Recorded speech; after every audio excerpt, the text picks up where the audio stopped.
Bonjour et bienvenue dans cet épisode 17 d'On passe à table. Nous sommes juste à côté de rue de la République, dans la fromagerie La Meulerie, et nous allons retrouver Driss qui va nous apprendre à faire un super plateau raclette.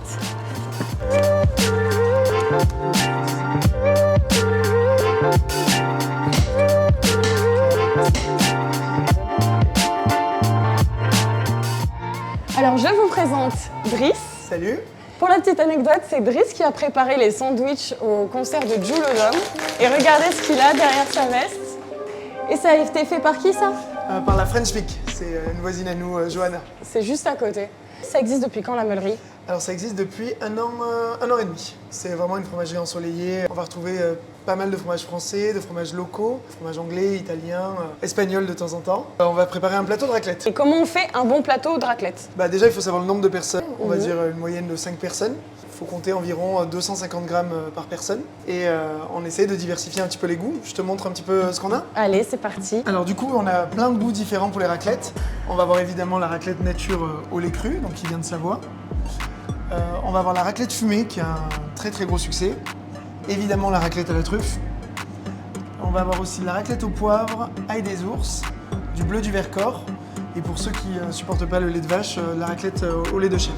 Si jamais tu organises une raclette et que tu as une personne végétarienne dans tes invités, et la personne n'est pas obligée de manger de la charcute, tu peux faire vraiment plein de légumes différents que tu fais griller, des champignons, des poivrons, plein de choses à côté où le fromage fondu peut se mettre dessus. Je te montre comment on fait un plateau. Allez, c'est parti.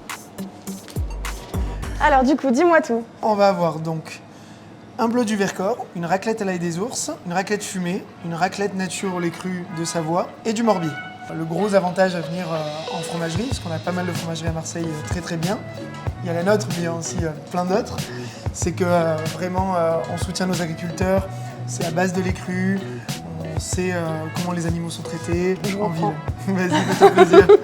Donc là, tu es en train de disposer exactement comme les gens le reçoivent une fois livré ou quand ils viennent le récupérer, c'est ça? Exactement. Et en fait, on prépare le plateau vraiment en le mettant par goût. On va l'écrire sur le côté, sur un petit drapeau. D'accord. Et ça permet de poser directement le plateau sur la table. Et là, le plateau, du coup, il est rempli et il est à combien? Pour 4 personnes, il faut compter une trentaine d'euros. Et donc dans une raclette, est-ce que la taille des tranches, elle est importante? Est-ce que plus il y en a, plus c'est mieux c'est? Ou alors, peu importe, ça peut aussi être fin? Ça peut aussi être fin. Alors, effectivement, le fait de venir chez un fromager, ça va être de couper de manière artisanale. Les parts sont jamais égales. Et c'est aussi la beauté. T'as pas un plateau tout parfait. Le plateau est vivant comme... exactement. On aime l'imperfection. Tout à fait. Bon, et voilà. Du coup, ça, c'est vraiment un plateau de raclette pour 5 personnes. 5 bons mangeurs. Et il n'y a plus qu'à le mettre dans la boîte. Et c'est parti. Merci beaucoup. Merci à toi. Du coup, tu peux aller déguster la raclette avec toute l'équipe. Merci. Merci à toi.